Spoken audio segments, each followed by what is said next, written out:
Hey, how's it going? Welcome to the channel. Welcome back if you've been around for a little bit. And thank you so much for choosing to spend a little bit of your time with me today.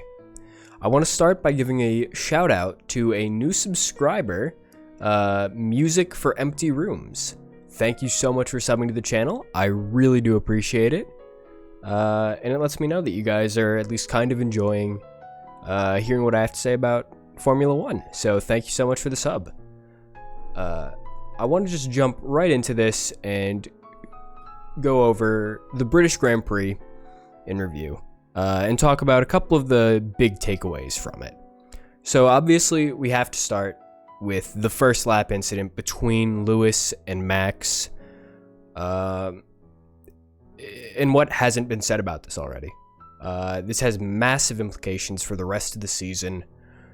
This could shake up the title fight in a major way and could lead to some more incidents like this. I hope it doesn't. I'd rather see these two guys finish races and just take points off one another race to race, but it wouldn't surprise me if they came together again going forward. I personally do think a racing incident is probably what it was. I would say it's probably about 60% Lewis' fault, 40 Max.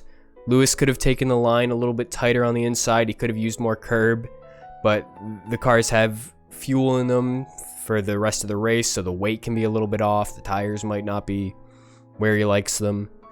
I think they both could have given more space. I do think Max had the front and he had the line, but at the end of the day, it happened how it happened. The season will go on, and that leads to another point I want to touch on.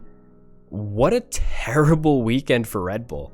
It had a really good qualifying on Friday, and then Sergio had a terrible spin in the sprint race that led to him starting in the pit lane. That's not something that they can make a habit of, because Mercedes is too good this year to have things like that occur. And then with Max crashing out lap 1, there's so much damage to the car. The mechanics have to work hard.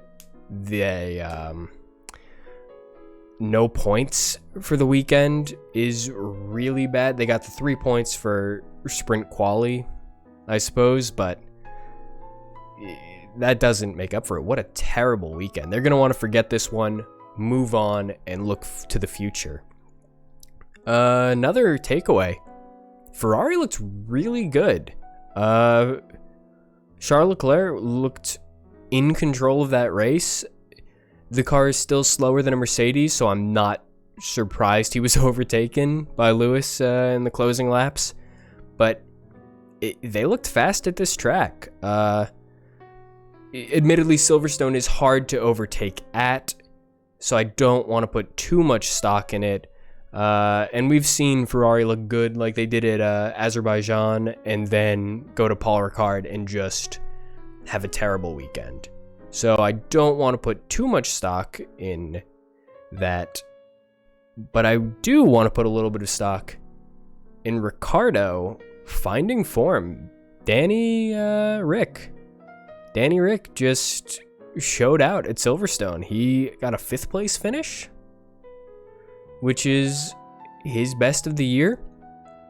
And I'm hoping that this is a sign of what's to come. I think if Daniel has found his driving style in that car, McLaren's looking like a safe bet to finish 3rd in the Constructors. It's really good to see him feeling good in the car again, to see them doing well. It's always nice. Who doesn't love Ricciardo? And so those are kind of the big takeaways. I think the Williams still fell down the grid, not super surprising. Sprint quali did have him starting higher than he normally would, so sprint qualifying kind of worked there. And I'd love to hear what you guys think about this one. I really enjoyed the sprint qualifying.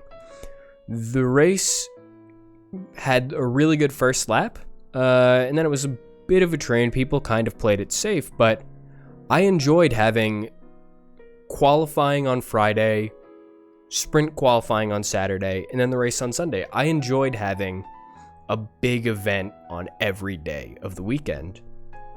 And I'm really curious to hear what you guys thought about it. Did you like it, or did you think the sprint qualifying was a little bit unnecessary? And you wanted to go back to just normal quali on Saturday? Please let me know in the comments below, because I would just love to hear your thoughts on it. And any other takeaways that you guys had from the British Grand Prix. I'd love to hear them.